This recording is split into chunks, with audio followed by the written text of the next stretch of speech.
Hello learners, welcome to this OpenClaw demonstration. In this video, I'm going to show you how to build a complete production-ready notification system using OpenClaw. This is not just about writing code.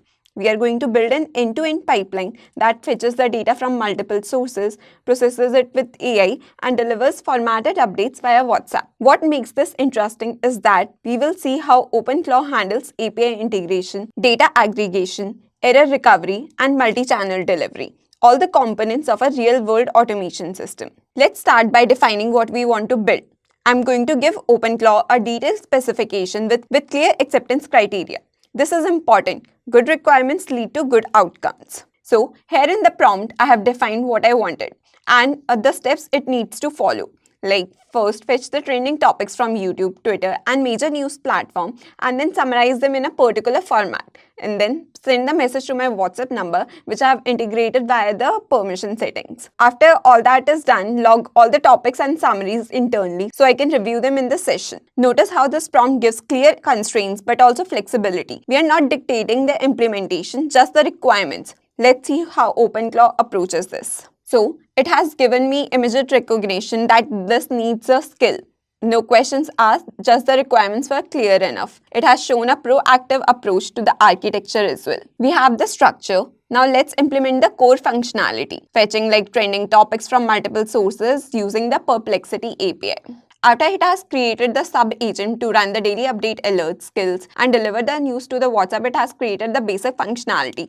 But to do the web search, it needs the valid API key for the Perplexity or the Brave Search API. So we need to configure that part in order to make sure that it fetches the news from Twitter or from other sources as well. So it has created a sub-agent session to update the Perplexity API model configuration as well. And after that, it has started working on that part. You can see in the screen how it is creating sub-agents with different kind of session IDs and showing us the context token as well. So it is quite detailed with its configuration. It is breaking down every task into different kind of steps. So I have to give it a point for that. But see how over here, the agent initially confused the Perplexity API with the web search tool that uses the Brave API.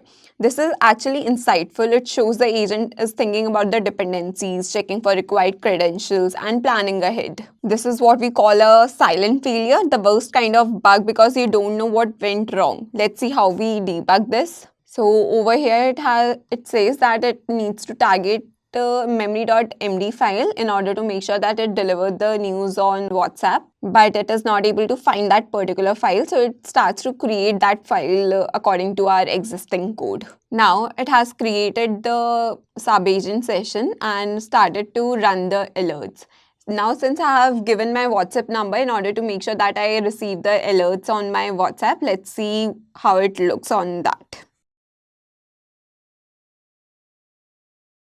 Well, I have definitely received these kind of news from Twitter and I can say yeah, it's definitely good since I'm getting the summaries as well and I don't need to go through the whole part. So I would say yeah, that's excellent. The agent also remembered the phone number from earlier in the conversation, so I didn't have to put it again and again. The agent basically created a placeholder channel and then put the actual WhatsApp group ID or the particular number. This is a reasonable limitation. The agent can't know a specific WhatsApp setup without being told from scratch in about 5 to 10 minutes. While we encountered several challenges, silent failures, configuration issues, missing files, the agent systematically debugged and resolved each one.